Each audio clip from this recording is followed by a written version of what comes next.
So it's at this time, it's my honor to introduce our special speaker today, the Reverend Paul Martin. Uh, I would just say Paul is a friend and a colleague. When we'll start with there, and someone I've really come to admire as one of the great thinkers in the Swedenborgian faith. Paul has a history that connects with Church of the Holy City that's, I think, of interest in that his father, Ernie Martin, was Swedenborgian minister and pastor of Church of the Holy City in the 1960s. And Paul and his family grew up in the church, so like running around the pews and so forth and so on, and the Sunday school. So has memories of the church from then. And Malcolm is working on a history of Church of the Holy City that is really pretty spectacular. I can't wait for all of us to see it. And in that history, there's a quote from Ernie Martin saying that he proposed to the church, it would probably make more sense for us to sell the building and get a townhouse in the DuPont Circle area that has many rooms, kitchens, and accommodations for the ministry that we're trying to accomplish than the building we're using now. So he was a bit of Paul's dad was a bit of a visionary for this church, which is where we're operating from that vision right as we speak. So I think you're really going to enjoy what Paul has done in it today. He is a pastor, but he also created a book house, a reading house, a book room on Swedenborgianism, and also a retreat center in Washington State that were very successful in reaching out to new folks. One other thing about Paul that I find completely fascinating, he may not want me to talk about, but it's his ability to memorize cards. I mean, playing cards. I'm not going to say anything more about it because I'm not going to get Paul in trouble, but it's a fascinating skill. If he wants to talk about it, I'll let him talk about it. But I'm always just amazed by that, as well as an interesting personality. So, Reverend Paul, thank you for joining us today, and we look forward to your words. Thank you very much, Rich. I appreciate it. Thank you for asking me to participate in this. The question I'm asking is Swedenborgianism Christian? And I realize that Swedenborgians have always identified as Christian, but Swedenborg's descriptions of a new church are quite different from at least traditional Christian thought. So I think this is a legitimate question to ask. Are we Christian? And maybe if so, how? Or how are we not? To begin with, I would acknowledge that most members of the Swedenborgian Church would say, yes, of course we're Christian. But that's a very biased and a very small sample. They are the small minority of Swedenborg readers who actually chose to join a denomination that clearly appears to be Christian. From our inception, we adopted the trappings of Christianity. We built stone cathedrals, took on the ecclesiastic forms of worship with its hymns and Bible readings and sermons, and looked very much like other Christian churches. I think perhaps we realized how radical our theology was at the time. This was 200 years ago. So we tried to fit in and convince people, and maybe convince ourselves, that we are really not so different, that we are, after all, Christian. One of the problems with identifying as Christian is that we have to redefine what we mean by Christian.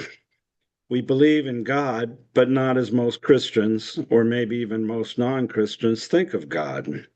We believe we're Christian, but we don't believe much of what most people think defines Christianity. When I was first ordained, I joined a clergy group in Redmond, Washington. Every Thanksgiving, all the mainstream Christian churches in Redmond participated in a large ecumenical service. On one hand, being the minister of such a small church, I was very happy to be included, along with the Methodists, Presbyterians, Baptists, Catholics, and so forth. On the one hand, but then on the other hand, I've always felt myself cringing as I sat on the stage with the other ministers, waiting for my turn to speak. The other ministers almost universally would go on and on about how us Christians were saved because of our belief in Jesus. And implying that all the non-believers were not saved. When my dad, Ernie Martin, was the minister of the Swedenborgian Church in Washington, D.C. in the 1960s, he also became very involved in ecumenical clergy groups. He became interested in the work of the National Council of Churches, and he lobbied hard to get them to accept us as members. It wasn't an easy task. The main problem wasn't that we were far smaller than their membership criteria normally permitted. The main problem was that some denominations argued that Swedenborgians were not Christian and should not be accepted into the National Council. They believed, as perhaps most people do, that what defines a Christian is their belief that people are saved specifically by their acceptance and belief in the divinity of Jesus Christ. So they said we were not Christian because we believed that people could go to heaven who were not members of Christian churches and did not profess this belief in Jesus.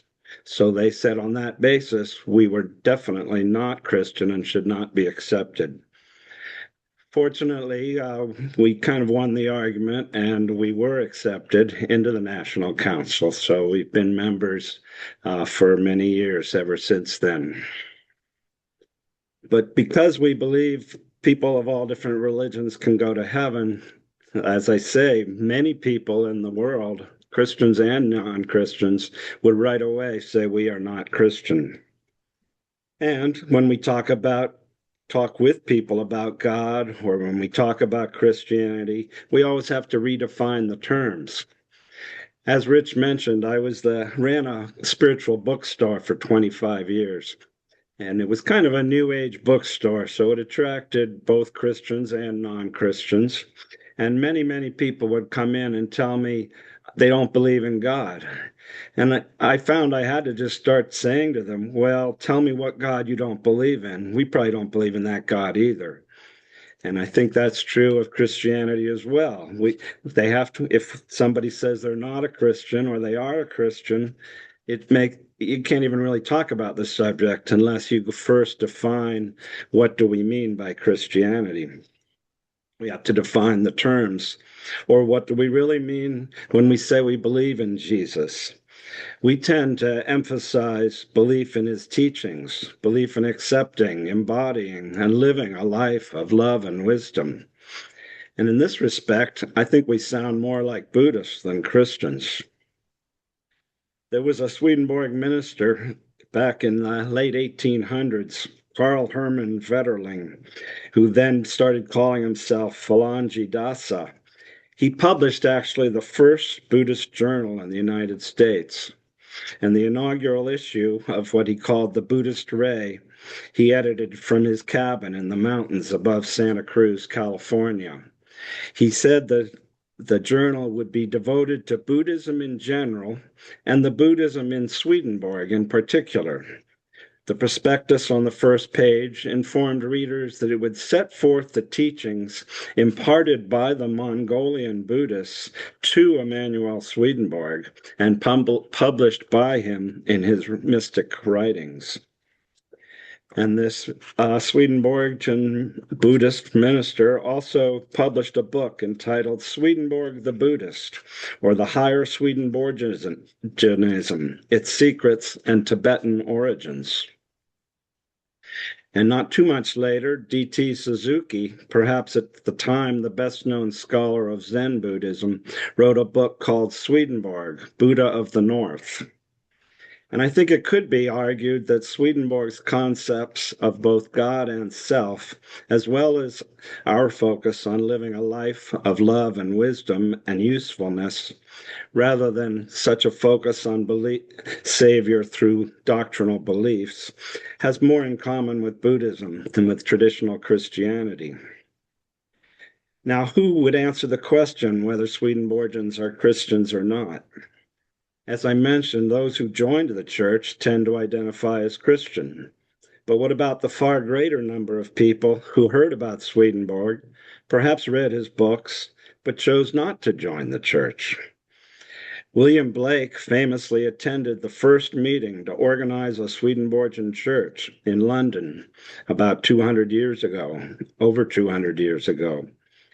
Not surprisingly, since several of the organizers were ministers of the Church of England, they modeled the new church on the old church and began the meeting by making a list of doctrines which all who join the church should profess belief in. Also, not surprisingly, Blake, though very much in agreement with Swedenborgian thought, found the whole affair very un-Swedenborgian and chose not to join the new church.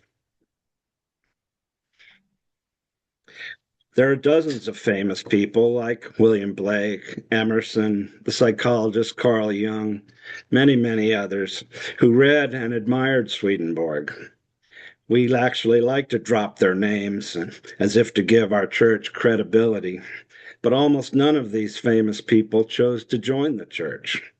I think many of these people found Swedenborg's philosophy far too broad and inclusive to be bound or contained within such a small, exclusively Christian sect. This is a problem when it comes to evangelization and church growth.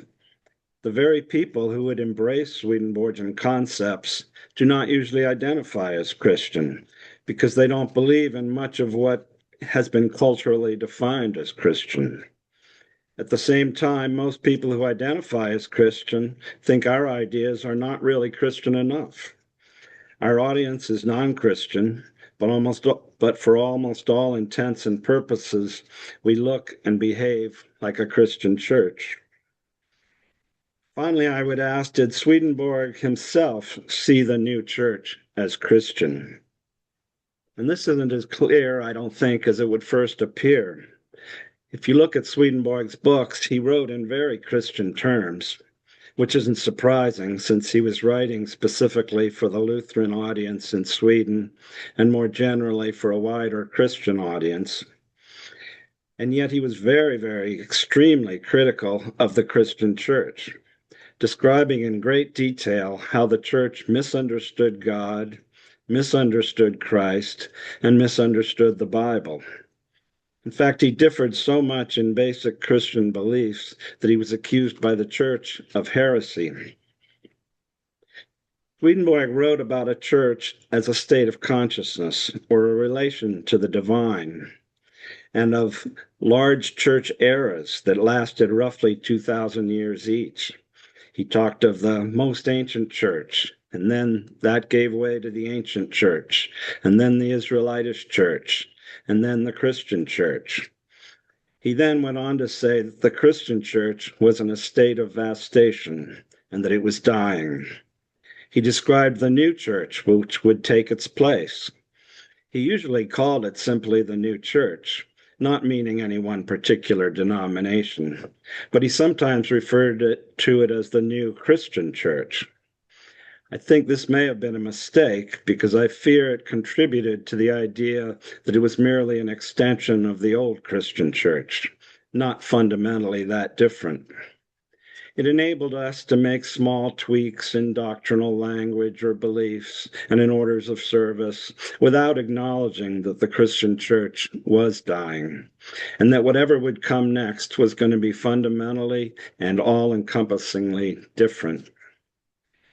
Is Swedenborgianism Christian? Robert McCluskey emailed me the other night and said, I could equally ask, is Christianity Christian? I think we could also ask, is Swedenborgianism Swedenborgian? Blake probably would have said no. But then this is the problem. Who decides? We can say no, not in the way people understand it, or we can say yes, but then we have to explain that we've reinterpreted it and we don't mean the same thing the culture means when we say we are Christian. Our friend Randy Locko was the minister in Wilmington, Delaware for many, many years, More than 40 years ago, he was president of convention, and he went to Chicago for a National Council of Churches meeting. I remember he told me his taxi driver asked him what denomination he was, and he said, "We're the Church of the New Jerusalem," because, of course, we named it after that from the reading that was read this morning in Revelation 21. But the driver said, "Oh, okay, so you're Jewish." Randy said, No, actually, we're the new church." The driver said, "Oh, so it's a new church." Randy said, No, actually, we've been around for 200 years. "We're the Swedenborgian Church." So then the driver thought we were either Swedish or perhaps we worshiped Swedenborg. And at that point, Randy said he gave up. He just didn't know what to tell him. So did Swedenborg think he was a Christian? I would say sure. But then again, did Jesus think he was a Jew? Absolutely. But does that make Christianity Jewish? Jesus and the early Christians were Jewish. Jesus didn't reject Judaism. He implied it had been taken too literally and that it was meant on a deeper, more spiritual level. Christianity kept the Old Testament, but added a New Testament. Over time, as they focused increasingly on Christ, on the first coming, they became viewed as very different from Judaism. And I would say Swedenborg thought the same of Christianity. He didn't reject it, but clearly he thought it had been completely misunderstood and was meant on a much deeper spiritual level. Each church era encompasses the old church, not rejecting it, but pointing to deeper levels of understanding. The new church, whatever it is, will be at least as different from the Christian church as the Christian church was from the Israelitish church. For Swedenborgians, the focus is, or should be, in my opinion, not Jesus, not the first coming, which is the focus of Christianity, but should be the second coming, which is already happening. Swedenborg spent most of his writings explaining the second coming. And this sets us apart from mainstream and especially fundamentalist Christianity. I believe we are post-Christian. We are Christian in the same way that Christians are Jews, or that Jews are from the ancient church, or that the ancient church came from the most ancient church. Each build on the past, but also transcend it. A related question, with maybe a more easy, obvious answer, is Swedenborgianism the new church? The Swedenborgian Church has chosen to align itself with Christianity, and we did try to model the church on what Swedenborg wrote about the new church, but very few Swedenborgians would dare claim that we are the new church. The new church is a state of consciousness or a relationship with the divine. People of all religions are part of the new church if they are attempting to embody God's love and wisdom. This is the second coming, the true new church, and that's where I believe our focus should be. That's the end of my talk, but I know there will be questions and comments, and I'd be glad to entertain any discussion. Well, I certainly hope so. That was really, really thoughtful and very thought-provoking. So Kelly, who's here, our fellow, had a great line at retreat that Kelly led, which said, if you step forward, step back. If you are always the one that speaks, step back. If you're someone who never speaks, step forward. I like that. So I encourage people who maybe haven't shared to feel comfortable asking a question. I do ask that we focus on questions as opposed to another sermon, because there was a lot to answer your questions. So yeah, does anybody, so I have a number of questions, Paul, but I'd love to open it up to everybody else. And if you just can keep it concise and we can get as many questions in as possible, we'll do that now. So does anybody, and you, if you could, we tried putting it in the chat last week. Some people later said, I didn't really feel I missed the human element by having it in the chat. So you're free to put it into the chat if you'd like to chat. If you want to do it out loud, that's fine as well. Either way, we'll do both. So I see Ellie from Connecticut. New Haven, Connecticut has her hand up. So, and then I see Jose, or it could be Katie. Never know. Also have their hand up. So let's start with Ellie first. Thanks, Rich. Thanks so much, Paul. That was so fascinating. I've heard the comparison between Swedenborgianism and Buddhism before. I was wondering, what is your sense of the differences between the two, either his work or the community surrounding it? Well, that would be hard to say because just like there are many, many different kinds of Buddhism and different approaches and different sects and so forth.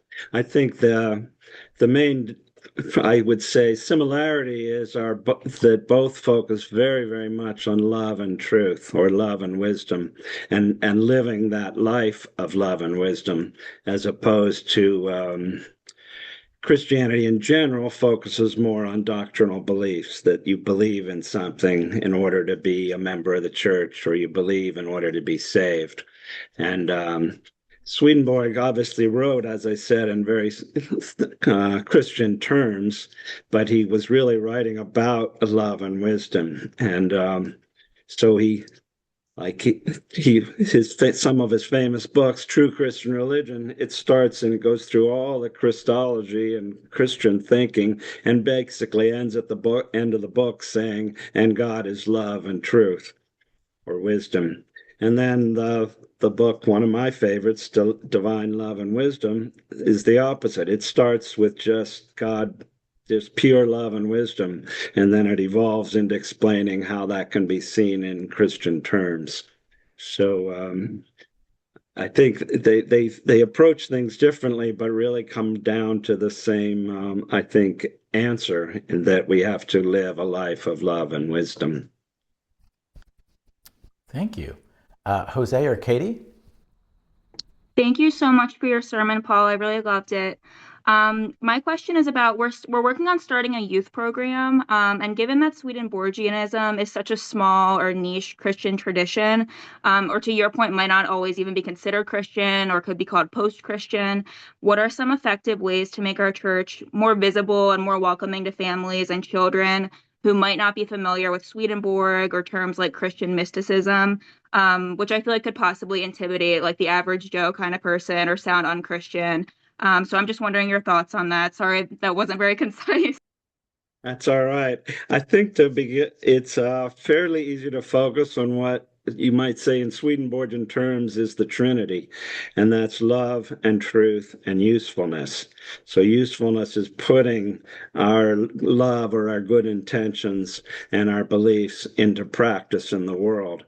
And I think new people as well as young people can easily see that the value in love, or being a good neighbor, in speaking the truth and believing the truth, and in being useful to society, because this isn't just something we believe in. Swedenborg says that's in fact how we grow spiritually, is by being of use.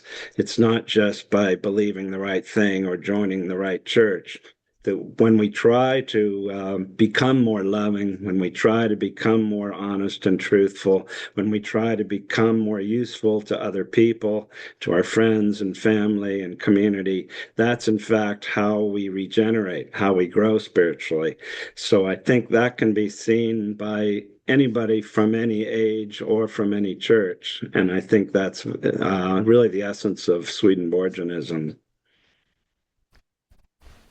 Thank you so much. Natalia? Hello, everyone. Thank you so much, Reverend Paul, for your sermon. I enjoy it very much, and I agree with you. It's a fundamental question, who is a real Christian?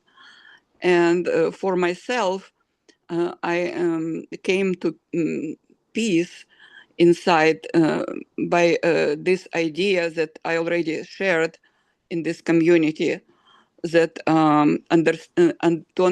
idea of understanding who Jesus is. And Jesus is pure love. And when he says, I am the only way, I understand the only way to God is love, and who finds love finds the way to God and is saved, or what people believe salvation is. So, and I totally agree with you. It's love and wisdom, and love and truth. And I also enjoy this understanding of the covenant, Ark of Covenant. As you remember, there were two angels, or two cherubims on the lid, and they were embracing wings. And one of them was love, and one of them was truth. And between them, God was descending on the mercy seat. And the idea is truth is in love.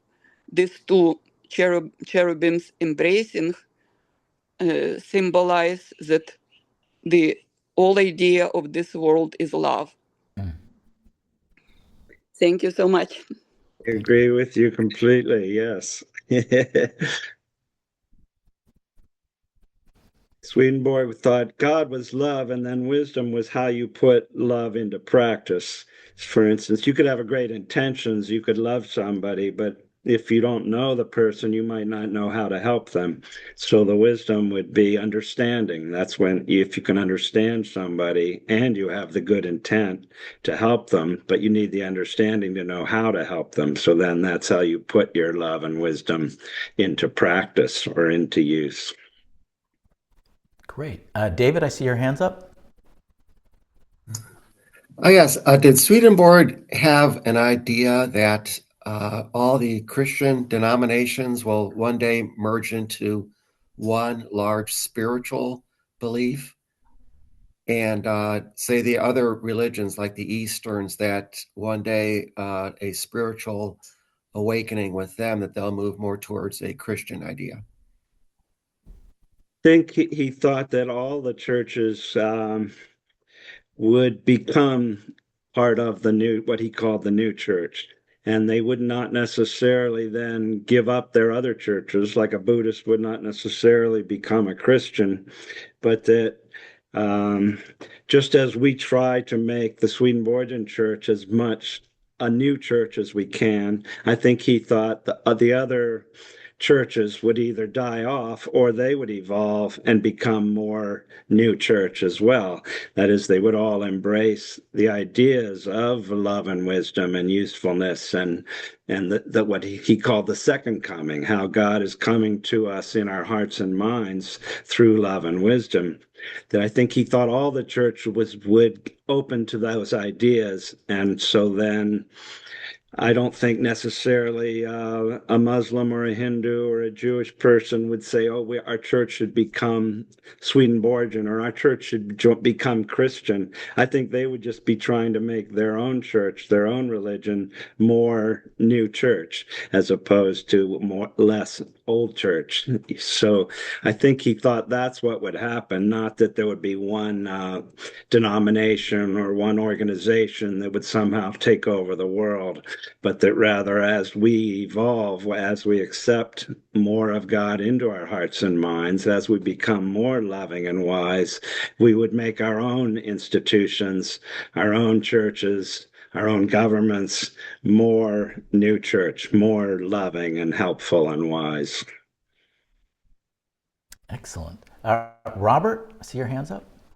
Thanks. Thank you. I'm one who jumps in a lot, so I've been trying to hold back, but this is just too exciting for me.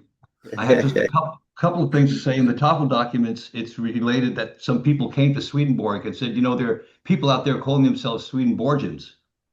And he said, well, if Swedenborgianism is anything, it is the worship of the Lord our Savior. And of course, his last book was called True Christian Religion. So I would say not so much moving into a post-Christian world, but a post-Christendom world, where Swedenborg was critiquing what had become of the original Christian effort to, the revealed human God in Jesus. And very quickly, I'd like to read something from Swedenborg's Last Judgment, number 73. and he's talking about the state of the church after the second coming. He said it will be dissimilar. It will be similar indeed as to the external appearance, but dissimilar as to the internal. As to the external appearance, divided churches will exist as heretofore, their doctrines will be taught as heretofore, and the same religions as now will exist among the Gentiles. But from now on, the person of the church will be a more free state of thinking on matters of faith and on spiritual things which relate to heaven. Now, that's just a short excerpt from a much longer discussion that he gives about the state of the church. So I think you were right on when you started early on by saying, how do you define Christianity? And of course, that would keep us here for the next 2 days, all the different ways that Christianity is defined by people. But I want to close with something that is very, very emphasized in Swedenborgianism. Not only that diversity will increase, as in response to Dave's question about uniformity, the diversity of religious expression will actually increase. But Swedenborg always insisted it is not doctrine that saves a person, but a life according to that doctrine. And we have every one of us has only an appearance of truth. And if we have good or charity in that appearance, even if you're a fundamentalist, Bible-thumping person and you really love your neighbor, you're in. Whereas an erudite, mystical type person who is actually sort of hemmed in and unuseful is outside the gates, you might say. So there's a lot there, and I appreciate it. I see I have more for you, which we'll talk about later. I want to thank everyone for letting me spiel on like that.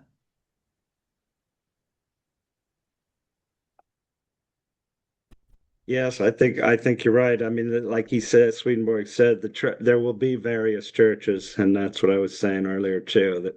Then those will continue, but hopefully they will become more loving, and they will all evolve. And I think that's Swedenborg's vision of the new church, was that all of humanity would evolve in this way and in this direction.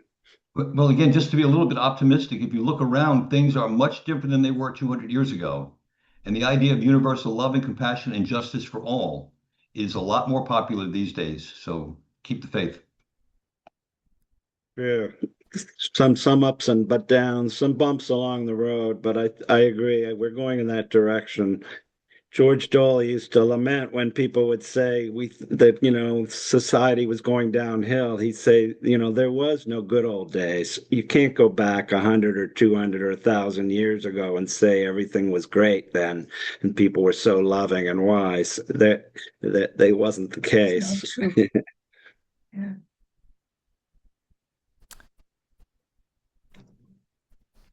Any other Last questions? question. Alpha, do you have a question?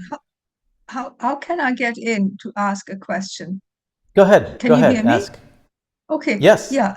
Well, locally here in Frederick, Maryland, I attend the Evangelical Lutheran Church, which is within walking distance. And, when I grew up, there was a Lutheran church in my village.